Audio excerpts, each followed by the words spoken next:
He wasn't supposed to be real. That was the first thought that crossed my mind as I opened the door that morning, still half asleep, holding a coffee mug with the words "World's Worst Writer" scrawled across it. But there he was, my neighbor, the very man I had written into my novel the night before, staring at me with those same storm-colored eyes that I had imagined onto paper. I froze, the kind of frozen that happens when you're not sure if life is playing a cruel joke on you, or if you've officially lost your mind. And honestly, given the way I'd been holed up in my tiny New York apartment writing romance novels that no one bought, the second option felt disturbingly plausible. "Morning," he said. Just one word, rough and casual, but it landed like a thunderclap in my chest. I should probably back up. My name is Eli Monroe, 26, professional disaster, failed novelist, and reluctant tenant of apartment 3B in a building that smells permanently of burnt toast and old carpet. I'd spent the past 3 nights typing furiously on my laptop, building the perfect man out of thin air. A man who was strong but gentle, tough but tender, the kind of guy who could carry your groceries 1 minute and your heart the next. I gave him flaws too because perfection is boring, and I named him Noah. Except now Noah, or his real-world doppelganger, was standing outside my door in sweatpants and a white t-shirt, looking like he'd just walked out of my imagination and into my messy, underpaid life. I blinked at him, waiting for the universe to explain itself. Spoiler, it didn't. "Ooh-hee," I finally managed, my voice cracking like a teenager. His lips quirked upward just slightly, like he was trying not to laugh. "Sorry to bother you this early.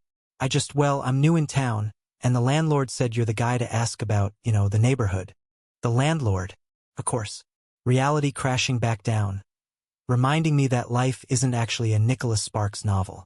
Still, I couldn't shake the déjà vu.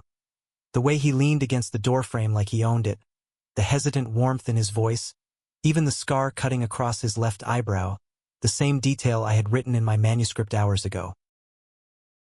I swallowed hard. "Sure, come in. If you don't mind stepping over a mountain of self-loathing and unpaid bills." To my horror, he laughed. Not a polite chuckle, but a genuine laugh that made my chest tighten. He stepped inside, and suddenly my cramped living room. Stacks of books on the floor, half-eaten pizza on the coffee table, my laptop still glowing on the desk, felt like the stage for something I wasn't ready for. The thing about writing love stories is that you control everything. The meet-cute, the banter, the kiss that happens exactly when you want it to. But in real life, the guy next door could walk in and ruin all your carefully constructed walls just by existing. And I was already in trouble. Noah, his real name I would later learn was Daniel Carter, but in my head he was still Noah, sat down on my couch like he belonged there. He leaned back, one arm draped casually over the cushions, and glanced around the room with the kind of curiosity that made me want to hide every embarrassing piece of myself. "So, Eli, right? What do you do?" he asked, picking up a copy of one of my old, self-published novels that had sold maybe 10 copies, 8 of which were bought by my mother. I nearly lunged across the room to snatch it from him. I write." He flipped through the pages, his brow furrowing with real interest. "You're a novelist?" The word made me want to crawl into the carpet and disappear. Something like that. "Mostly it's just me and my laptop against the world." Daniel smiled softly, almost wistfully, and for a moment he looked less like the confident man in my novel and more like someone carrying invisible weight. "That doesn't sound so bad. At least you're chasing something real." The words landed heavier than they should have. Because wasn't that exactly what I wanted? Something real? Not just another story trapped between covers, but a life that felt like it mattered. What I didn't know then was that letting Daniel Carter into my apartment was the start of something bigger than either of us. It wasn't just about stolen glances or awkward silences, or even the undeniable pull that sparked every time our eyes met. It was about unraveling secrets, his, mine, and the ones society never wanted us to speak aloud. because Daniel wasn't just the boy next door. He was a storm waiting to break, and I, foolishly or fatefully, was standing right in its path. Daniel didn't stay long that morning, but he stayed long enough to rearrange the furniture in my head. After he left, after a polite thank you for the coffee I didn't even remember making and a wave that lingered too long at the door, I sat on the couch, staring at the space he'd occupied, like it could explain why my pulse was still racing. I told myself I was being ridiculous. People look like other people all the time. Coincidences happen. Just because I'd written about a man with that same scar, that same crooked smile, didn't mean the universe was trying to make me fall in love with my neighbor. But the universe has a twisted sense of humor.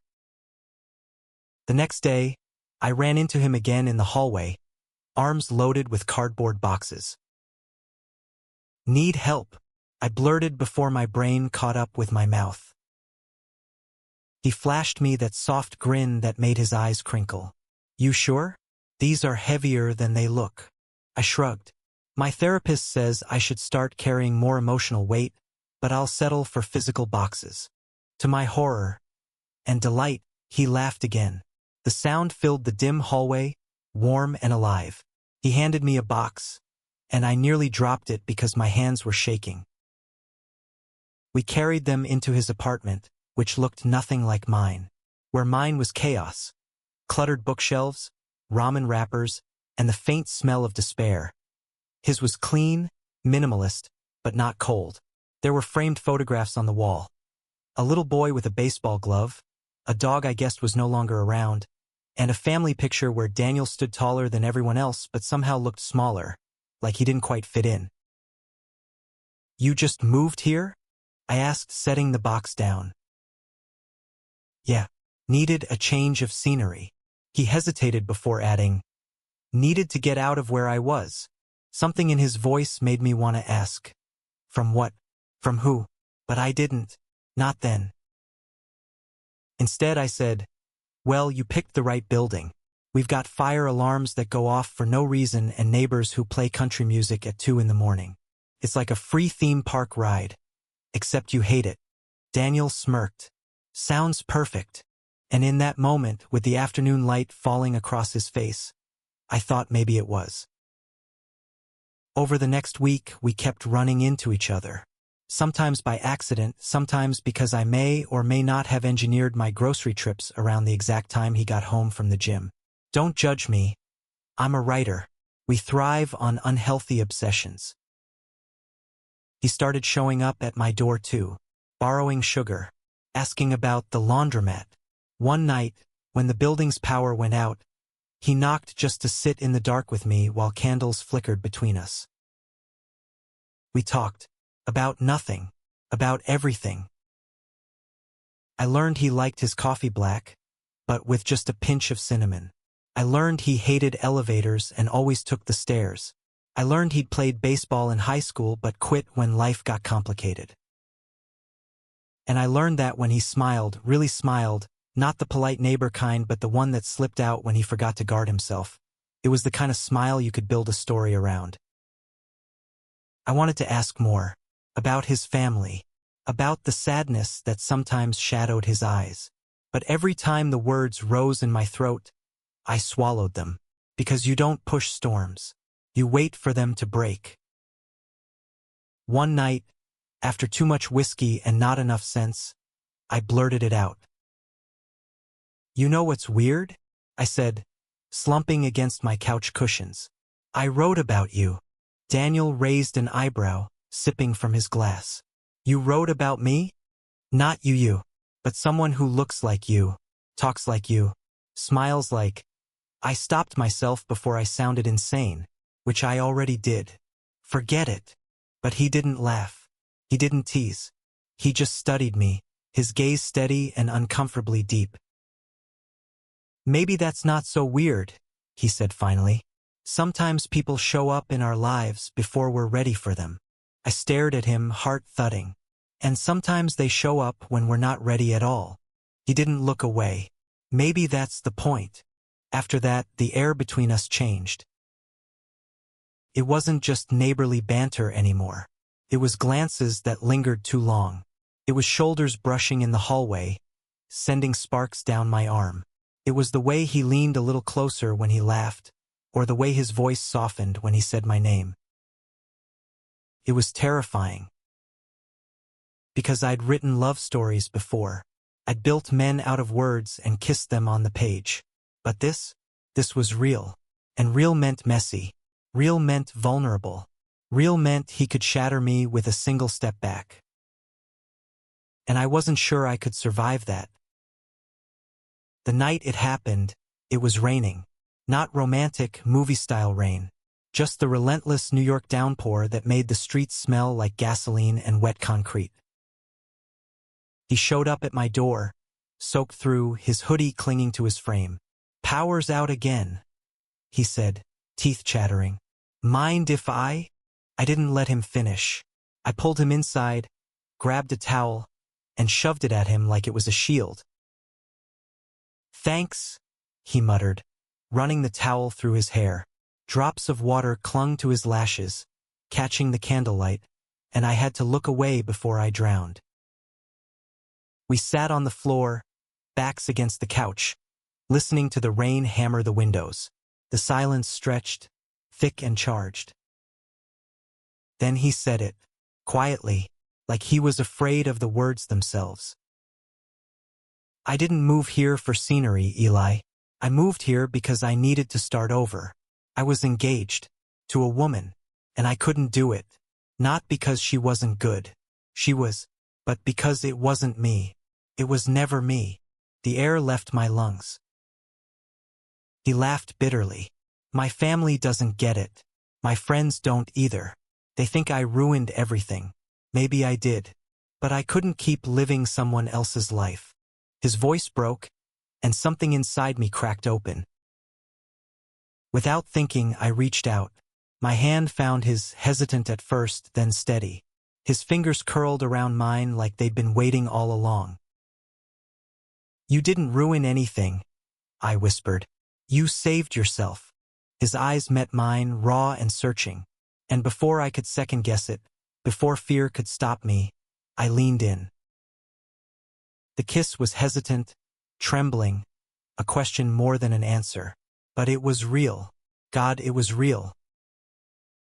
And for the first time in a long time, so was I. But reality doesn't pause for kisses. The next morning, he was gone.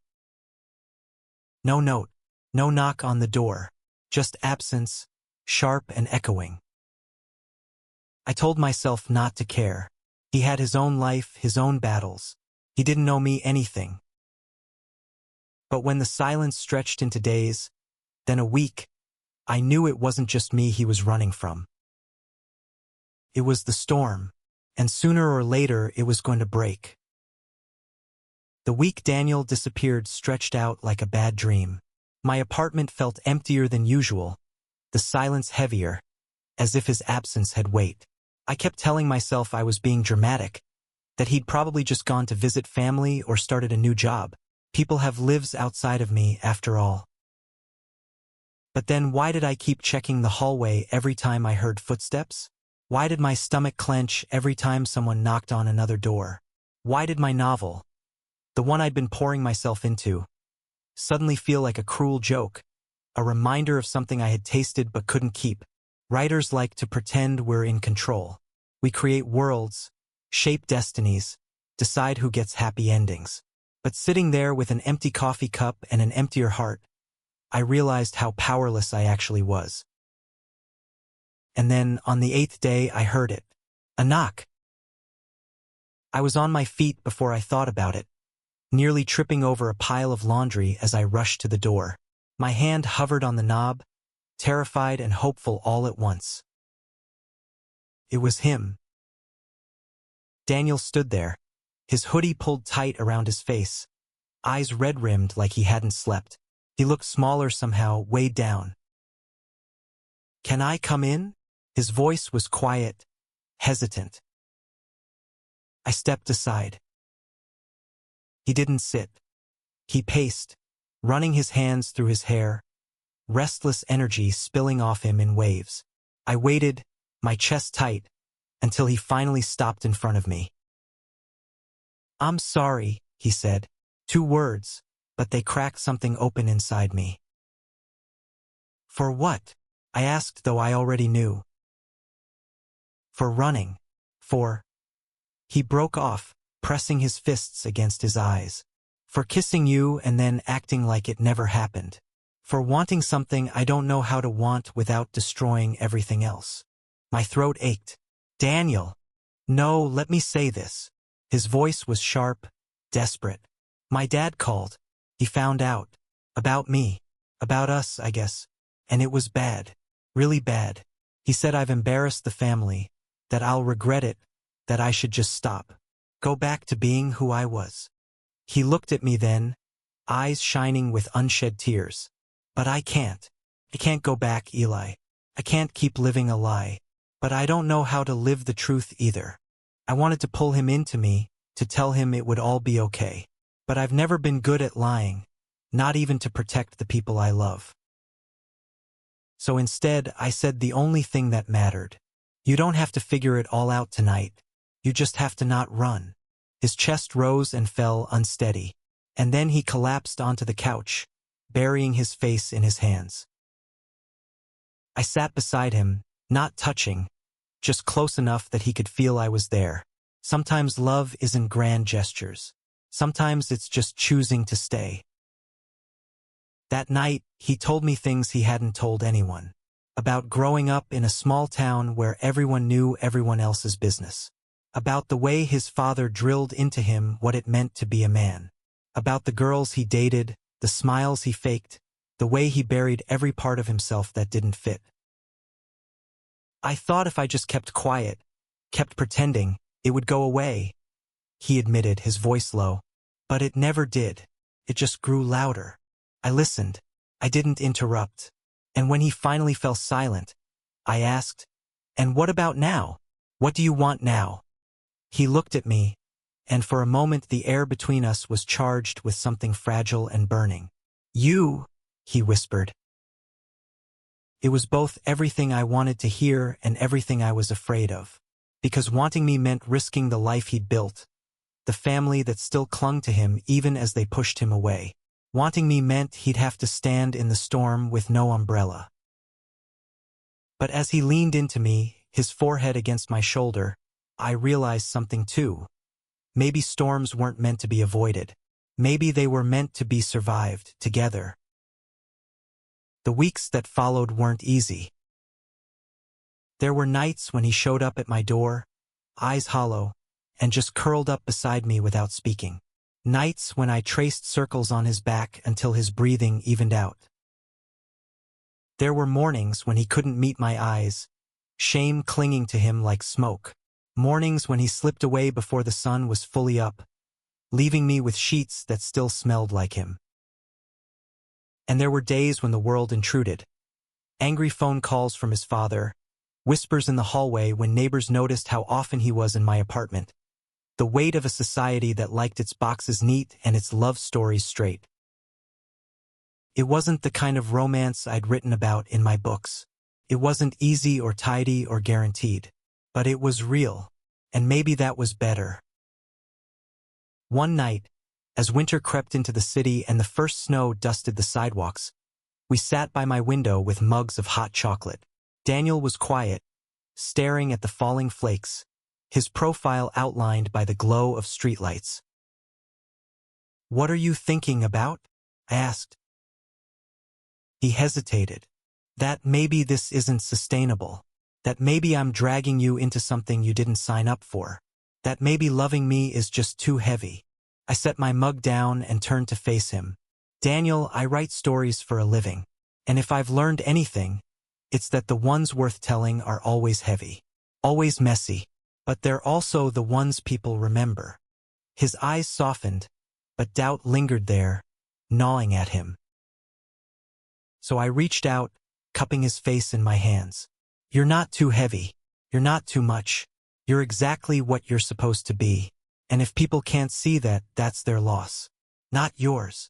His breath hitched, and for the first time I saw something shift in him. Not a disappearance of fear, but the spark of courage to face it. He kissed me then, slow and certain, as if he was choosing me not just in the moment but for whatever came next. And for the first time I believed we could survive the storm. But storms have a way of testing their victims.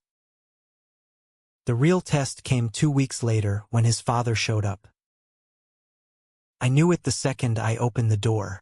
The man standing there was older, broader, his jaw set in stone, his eyes sharp enough to cut glass. He didn't introduce himself. He didn't have to. "Is Daniel here?" he demanded. My heart thudded, but I stepped aside, because hiding was over. Running was over. Daniel appeared from the kitchen, freezing when he saw who it was.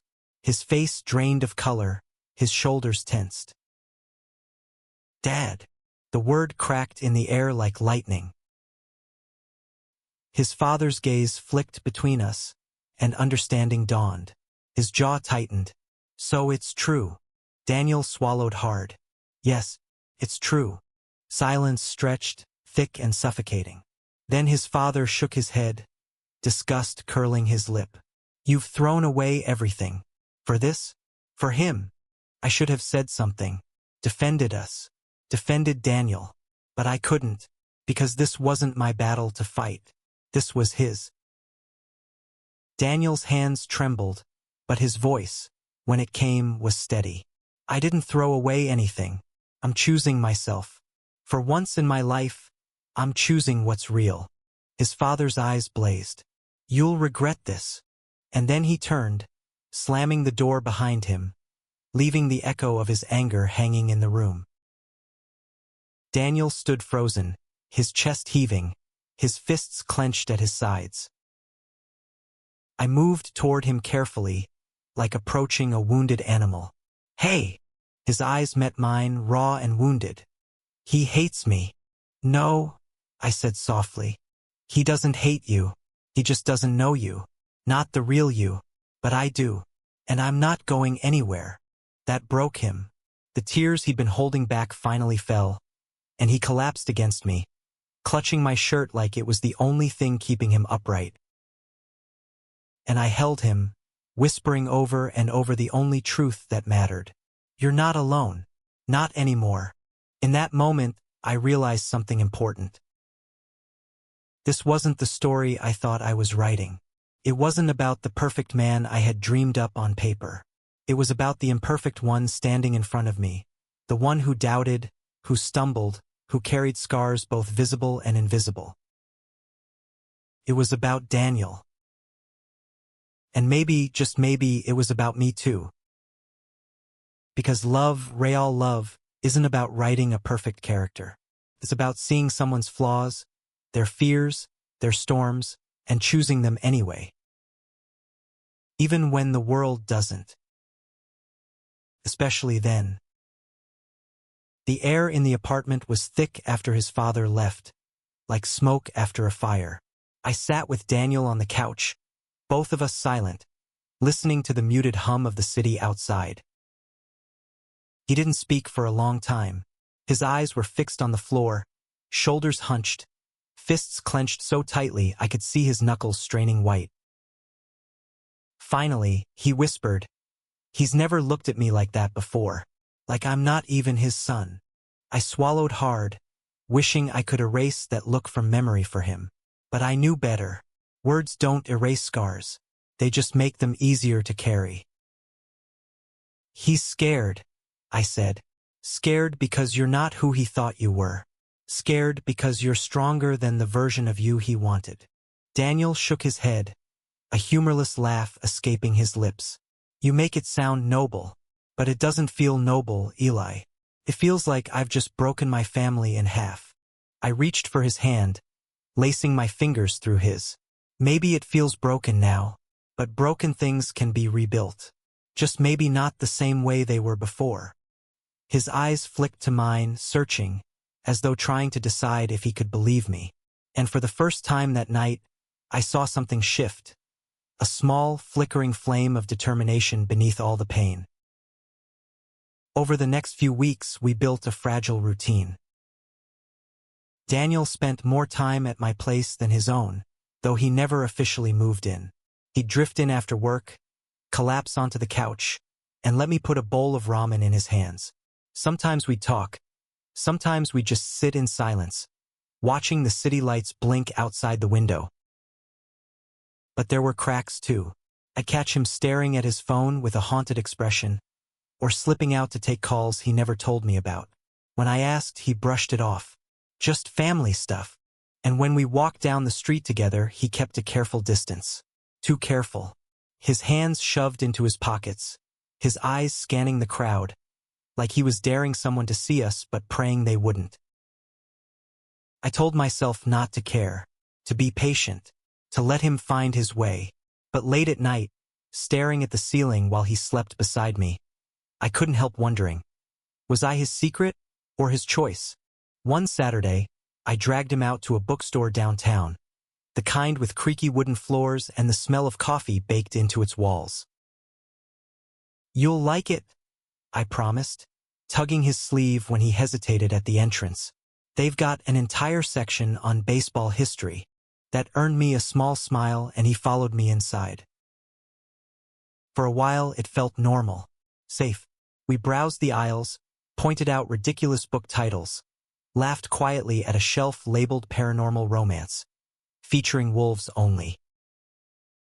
But then it happened. Two guys walked past us, whispering, their eyes lingering a little too long. I saw the recognition in their smirks, the cruel amusement, and I saw the way Daniel's body stiffened, how his hand, halfway to brushing mine, jerked back into his pocket like he'd touched fire. The laughter echoed after them, sharp and cutting. I tried to ignore it, tried to keep my voice steady as I asked, "You okay?" But Daniel's jaw was tight, his eyes hard. "We should go." I wanted to argue, wanted to tell him we didn't have to hide, that those strangers didn't get to own our story. But the words stuck in my throat when I saw the storm brewing in his expression. So we left. Back at the apartment, he paced the living room, fists clenched. "I can't do this," he muttered. "I can't deal with people looking at me like that, like I'm wrong." My chest ached. "You're not wrong, Daniel. Tell that to them, to my dad, to half the world." His voice cracked on the last word, and he slammed his hand against the wall, eyes wet with anger he didn't know where to put. I moved to him slowly, gently prying his hand away from the plaster. "Then let me carry some of it. You don't have to fight this alone." He looked at me, broken and defiant all at once. "But what if I can't be what you need? What if I'm always too scared?" The truth was, I was scared too. Scared of loving him and losing him. Scared of building a life on a foundation of maybe. But love isn't about guarantees. It's about the choice to try even when you're terrified. So I whispered, "Then be scared with me." For a long moment he didn't move, and then, slowly, he sagged against me. His forehead pressed to my shoulder, his body trembling with the effort of holding himself together. And I held him, feeling the weight of his fear, his pain, his hope, all of it pressed into me. The next morning, I woke to find him gone again. Not gone, just out for a run. His shoes by the door and a note scribbled on the counter. "Didn't want to wake you. Coffee's on. R.D." It was such a small thing, but it mattered, because it wasn't absence. It was a choice to leave something behind. And when he came back, flushed and smiling faintly, I realized something. Maybe progress wasn't about grand declarations or sudden bravery. Maybe it was about small steps, a note on the counter, a smile that wasn't weighed down by shame. Maybe that was enough, for now. Still, the world didn't stop testing us. One night, we went to a diner near the river, the kind with neon lights buzzing faintly and a jukebox that hadn't worked in years. We sat in a booth, sharing fries and trading stories, and for a while it felt almost ordinary. Until the waiter, A kid barely out of high school, raised an eyebrow at us. His smirk was the same as the guys at the bookstore, the same as every whisper we'd both endured in different ways. But this time, Daniel didn't flinch. He held my gaze across the table, something fierce and unspoken passing between us. And when the waiter walked away, muttering under his breath, Daniel reached across the table and took my hand. His grip was firm, steady, a silent dare to anyone watching. My heart stuttered, and I had to blink back the sudden rush of tears, because for the first time he wasn't hiding. He was choosing. Later that night, back in my apartment, I asked him, "What changed?" He shrugged, but there was a softness in his eyes. Maybe I'm tired of being scared. Maybe I'm realizing that the world's gonna talk no matter what I do. So if they're gonna talk, I'd rather give them something worth talking about. I smiled, leaning into him. "You're worth it. You know that, right?" His lips brushed mine, warm and certain. "So are you." And for the first time in weeks, I believed it. But storms aren't over in a single night. They linger, they return, they test you again and again. The phone calls from his family didn't stop. The stares on the street didn't vanish. The fear still clawed at him in quiet moments. But he kept showing up. He kept leaving notes on my counter. He kept sitting with me in silence when words weren't enough. He kept choosing me even when it scared him. And slowly, painfully, beautifully, I realized that maybe that was what love really was. Not perfection, not ease, just the choice to stay. One night, as snow fell heavy outside, he turned to me in bed, his face serious in the dim light. "Eli?" "Yeah." He hesitated, then said softly, "I think I love you." My breath caught. The words hung in the air, fragile and terrifying, but real. And I smiled, heart full to breaking. "Then it's a good thing I love you too." For once, there was no storm, no fear, just two men, in a tiny apartment, choosing each other against the odds. And maybe, just maybe, that was enough. The first snow of December fell softly that morning, the kind that blanketed the streets of Portland in quiet silver. From my window, the world looked like a dream, but all I could feel was the knot in my chest. Caleb had left my apartment the night before without a word, and though I told myself it was just space we both needed, the silence between us felt like a canyon I could not cross. I brewed coffee I didn't drink, typed words I didn't mean, and watched the clock tick closer to noon. My manuscript sat open on the laptop, its fictional Caleb still brave and steady, still untouchable in a way the real man wasn't. I had written him as the perfect hero, a boy who never wavered, who carried love like a banner against the world. But real Caleb had eyes that clouded when pain surfaced, scars on his arms he never explained, and fear in his voice when he spoke of us aloud. I closed the laptop. I couldn't keep hiding in fiction when the truth was unraveling at my door. And then, like the universe had been listening, there was a knock. Not tentative, not accidental, but deliberate. I froze. My heart hammered. I already knew who it was. When I opened the door, Caleb stood there, snowflakes tangled in his hair, his breath fogging in the winter air. He looked exhausted, but his eyes, God, his eyes were clear. For the first time, he wasn't hiding behind his walls. "I can't keep running from this," he said, his voice breaking slightly. "From you." For a moment, neither of us moved. The hallway smelled like wet boots and pine from someone's wreath, but all I could hear was the rush of my pulse. "Then don't," I whispered. He stepped inside. I didn't realize I was shaking until his hand brushed mine, grounding me. "I read it," he said suddenly. My stomach plummeted. "What?" "The book," he clarified. His cheeks were flushed from the cold, or maybe from confession. "You left your draft open that night." "Couldn't help it." I saw what you wrote about me. I wanted to sink into the floor. That wasn't Caleb, it was just a story.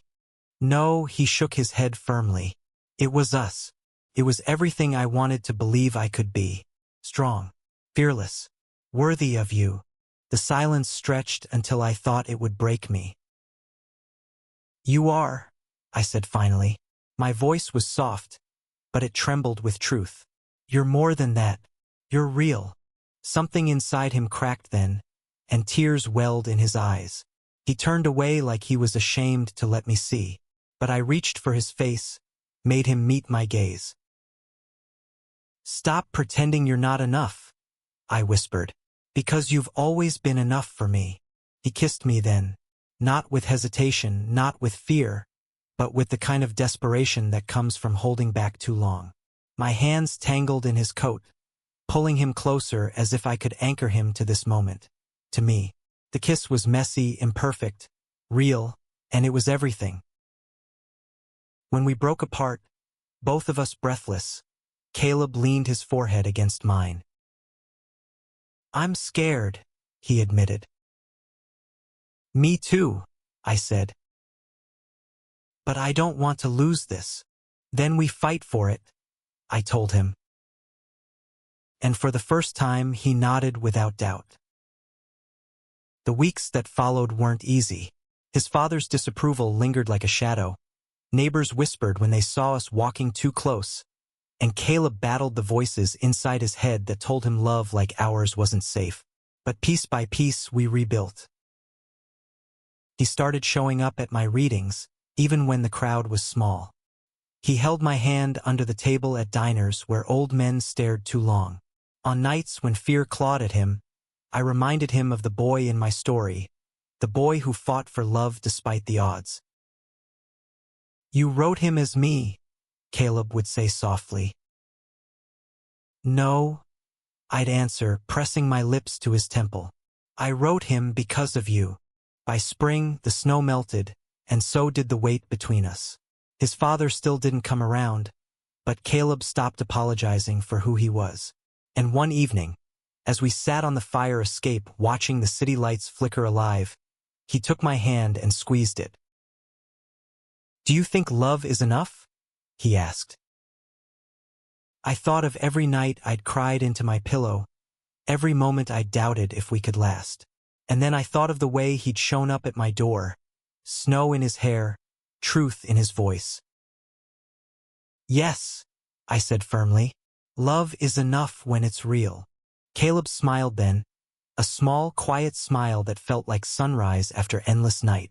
He leaned over, kissed me softly, and whispered, "Then we're going to be okay." And for the first time, I believed it. Years later, people would still ask me about that book, the one that started as fiction but ended as truth. They wanted to know if the boy I wrote about really existed, if someone could be that brave, that flawed, that beautiful in love. And every time, I'd glance across the room, where Caleb sat with his coffee, rolling his eyes at some story I exaggerated, and I'd smile. Yes, I'd say, he exists. He knocks on your door when you least expect it. And if you're lucky, you let him in. The world didn't stop judging. Life didn't turn into a fairy tale. But we found something better, something real. And in the end, that was all either of us had ever wanted. That was all we needed. Thank you for listening. If you find it interesting, please like and subscribe to follow the next stories.